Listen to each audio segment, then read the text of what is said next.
This is the Elevate Construction Podcast, delivering remarkable content for workers, leaders, and companies in construction wanting to take their next step. Get ready to step out of your comfort zone with Jason Schroeder as he encourages you to do better, live a remarkable life, and expect more. Let's go.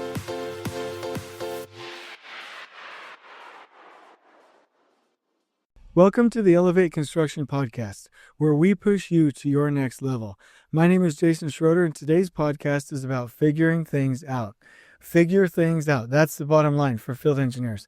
Other people, other positions might have other goals. They might have other directives. But for a field engineer, which I call a honey badger, it's called figure things out, enable the craft, be the badger. That is absolutely key. Figure things out is where it starts, so that we can stabilize the environment of the craft. And being the badger means, if you've ever seen any videos or documentaries, the appropriate kind about honey badgers, you'll know that they don't really care what other people think. They really just go out and do what they need to do. They don't let themselves become victims of circumstance. They just jam, they just drive, they do what's needed. Okay, so figure things out. That's what a field engineer does. In boot camps, some people, and I'm talking about like one or two people, I'm not talking about most of the people, sometimes they just want everything given to them. And as we near a boot camp, they'll complain and say, "Oh, I wish you had showed me better how to run the total station more. I wish you would have showed me better how to use AutoCAD." And I'm polite most of the time because we need to nurture people along, but I'm like, show me? What are you talking about? Show me? Like, you need to go get it. You need to go grab it. You need to go figure it out. And so let me tell you kind of the genesis of boot camps. I was charged with the directive of creating an online series of videos for primary control establishment, secondary control establishment, lift drawings, coordination, the regular duties of field engineering, the whole nine, right? It took me a couple of years and countless hours, lots of money, actually built a website, and it was really good. And we realized that only 30% of the people retained key information from that website, and people would still say, "I'm not really getting it," because it wasn't a medium that was understandable and implementable. And so what we figured out was that we needed to go do boot camps. A general superintendent one time said, "Jason, we need to really get people out and make sure that they're experiencing this stuff from the field. We need an experience like that." And then I created the concept of boot camps. And so that was something that came from my little mind, but the beginning focus was not right. We took them out there, we showed them everything, but we told them everything as well. And so we got some good reviews on that first boot camp, but it wasn't remarkable. Only until we switched it to the Explain, Demonstrate, Guide, Enable system from the Boy Scouts of America did we ever really gain some traction on retention. Because when you explain something, that's it. That's the website videos. You explain it. When you demonstrate it, that's when you're showing them what to do. When you guide them, you're letting them figure it out and fail a little bit. And then when you enable them to go implement those skills. And so the guide portion of the boot camps became a figure it out type thing. We said, here's 2 points, a set of plans, go build those 2 footings, 1, 2, 3, go. And everyone's looking around like, what, wait a minute, what are you talking about? And we're like, no, plans, 2 base points. We need those 2 footings placed by Thursday morning, go. And they're forced to figure it out.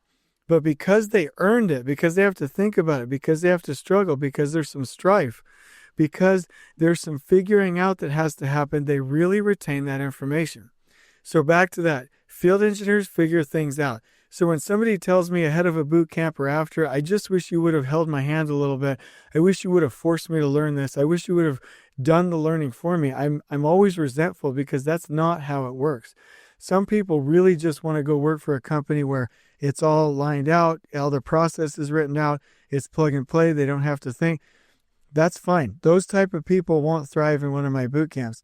The boot camps I'm talking about are for people that are ready in their leadership to be forced to figure things out and reach a higher level of leadership. Okay, and so that's where we are. And so if somebody on a feedback, so real quick, on boot camps, we get like a 98% approval rating that's not just good, but excellent. People love this, and we have such a high retention rate. The 5%, the 2% of the people that don't like the boot camps, they'll leave comments like, well, I didn't really like the food and you didn't explain this as well to me. I wish I would have had more time at the toll station. I'm like, wow, they are going to struggle throughout life because that is the dumbest thing I've ever heard. Like, we really need to get people's minds wrapped around going and getting it, earning it, and figure things out. So this might sound like a, walk to school barefoot in snow, carrying my gun with me, shooting a deer along the way, making a fire, cooking the deer meat, eating breakfast, storing the deer meat, going to school, coming back and eating the rest of the deer meat on the way home. I realized that this is one of those stories. But when I was first a field engineer, I was a rodman. I wasn't promoted as a field engineer, and I really wanted to become a field engineer.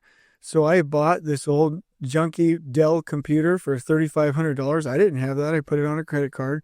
I downloaded a bootleg copy of AutoCAD. I can't remember if it was, I think it was like 2007. I'm a little bit ashamed of that now. I think the statute of limitations has run out on that, so I think I'm okay. But real quick on that, like, I've paid so much in Autodesk licensing since then. I think we're okay. I think we have a good relationship there. But like, I downloaded AutoCAD. I taught myself how to use lift drawings. I taught myself how to use AutoCAD. I taught myself how to use Excel. I did all of these things because I was hungry and I was smart. And I wanted to be smart in my industry, and I really, really wanted this position. And so I went out and I just grabbed it. I owned it. I just got it. I just went. I was the badger. I was going to go get it and make it happen.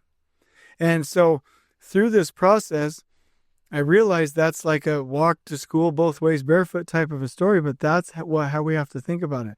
If you think about a construction project, nobody's going to tell us what to do for that construction project. They just say, here's a set of plans, here's an empty lot, and we have to go figure out what the municipality wants for permitting. We have to go figure out where the underground utilities are. We have to go figure out where the building goes. We have to go grab the contractors and find out who we're going to build this with. We, all the way home. We have to go figure things out. Nobody's going to tell us how to go do that. There is no procedures manual. There is no plug and play way to go start a new building on a plot of ground for a new project. We have to figure it out. So if that's eventually where you're going to be as a superintendent, why aren't you acting that way as a field engineer? And the point is, we have to.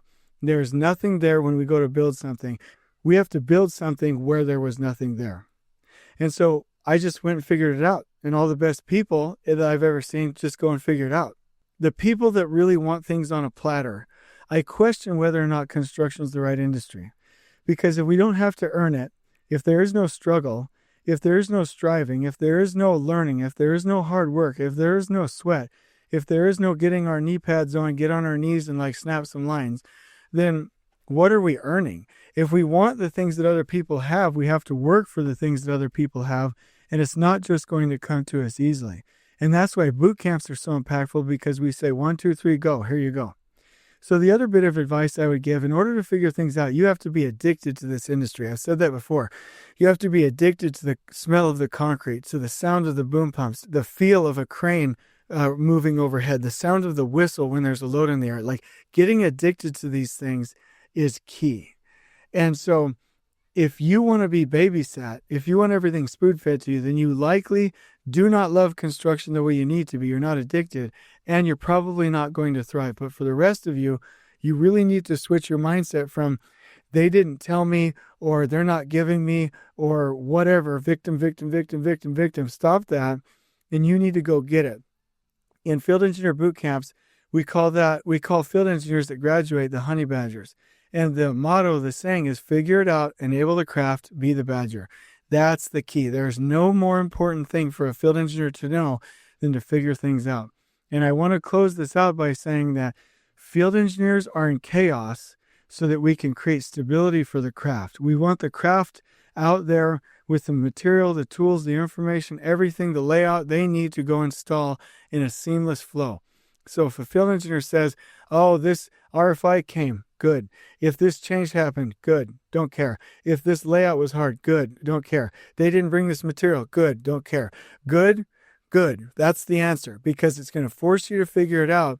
And that's a normal, expected part of your life as a field engineer, to go absorb the chaos so we can create comfort and stability for workers. So when somebody says, well, and the biggest thing that I get is, hey, I've planned my day, and then everybody changes it. And I'm like, good. You're learning how to deal with variation and instability so you can create stability for workers. So the end goal, the end vision for this is that you change your mindset to be as effective as you possibly can and go win and figure things out.